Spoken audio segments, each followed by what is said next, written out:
అదేవిధంగా అతను చాలా బలశాలి. అదే ఒక గన్ను పట్టుకొని చేతుల్ని పైకి, కిందకి దాదాపుగా 1500 సార్లు చేయగల వ్యక్తి. అలాంటి వ్యక్తిని ఒక్కసారిగా వెన్నుపోటుతో ఈ విధంగా చేశారు అంటూ కూడా కొంతమంది ఆరోపిస్తున్న పరిస్థితి కనిపిస్తుంది. అవును. అంటే ఇప్పుడు ఇడిమా మాత్రమే కాకుండా కూడా ఇడిమాతో పాటుగా కూడా వివిధ సభ్యులు వాళ్ళంతా కూడా అంటే మావోయిస్టు పార్టీకి సంబంధించిన దాంట్లో బట్ట కొంత ఇందులో వెల్ ట్రైన్డ్ సభ్యులు ఉన్నారు, కమాండర్లు ఉన్నారు. అంటే ఆ బెటాలియన్లో బట్ట వెల్ ట్రైన్డ్ ఉన్నారు కాబట్టి వాళ్ళు చాలా సందర్భాల బట్ట కూడా గతంలో బట్ట వాళ్ళ యొక్క పోలీస్ యాక్షన్ వాళ్ళు సక్సెస్ చేశారు వాళ్ళు చాలా వరకు. అంటే చాలామంది మావోయిస్టు పార్టీలు ఉన్న వాళ్ళు చేశారు. కానీ ఇక్కడ బెటాలియన్ నాయకత్వంలో బట్ట కూడా ఇడుమా నాయకత్వంలో బట్ట కూడా వాళ్ళు చాలా సక్సెస్ చేశారు. కాబట్టి ఆ దృష్టిలో పెట్టుకున్నప్పుడు అంటే అంత ఈజీగా ఎట్లా చేయగలుగుతారు బెటాలియన్ రక్షణ కనుక ఉంటే అనేతోటి ఇతరులు ఉంటే ఆ రకంగా చేయలేరు. ఇడుమా కూడా పోరాడతాడు కదా. అసలు ఏమాత్రం కూడా ఏంటంటే పోలీసులకు ఒక గాయం లేదు, ఏ కాల్పులు లేవు, ఇదంతా కట్టుకథలాగానే కనబడుతుంది కదా. కాబట్టి ప్రజలు అనుమానించేది అది వాస్తవం అది.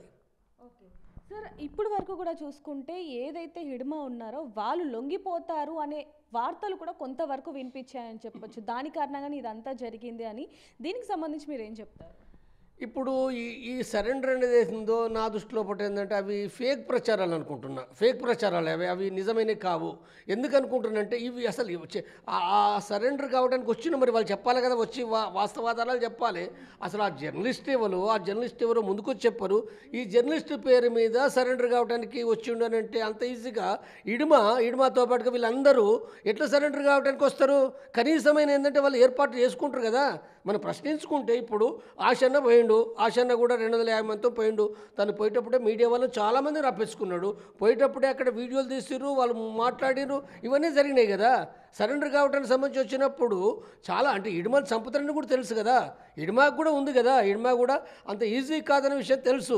కాబట్టి ఆయన ఎట్లా వస్తాడు అంత ఈజీగా? ఎవరో జర్నలిస్ట్కి రాసిండు, అది చాలా నామమాత్రం అది అది కట్టుకథ. అది అంటే ఒక బూటకమైన ప్రచారము.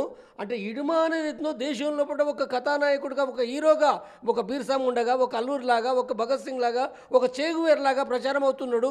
ఇది ప్రభుత్వానికి ఇది నష్టకరంగా ఉంటుంది. ప్రభుత్వం చంపడం తప్పంటున్నారు కాబట్టి ఏంటంటే సరెండర్ అంటే ఇప్పుడు పోల్చుకున్నప్పుడు సరెండర్ అయినా తప్పే. కానీ సరెండర్కు వచ్చినప్పుడు చంపడం కూడా తప్పది. కానీ తప్పైనప్పటికీ అంటే ఇడుమాకు సంబంధించిన ఒక ఇమేజ్ను దెబ్బతీయడానికే ఈ సరెండర్ ప్రచారాన్ని తీసుకొచ్చి తప్ప ఇందులో ఏమీ లేదు.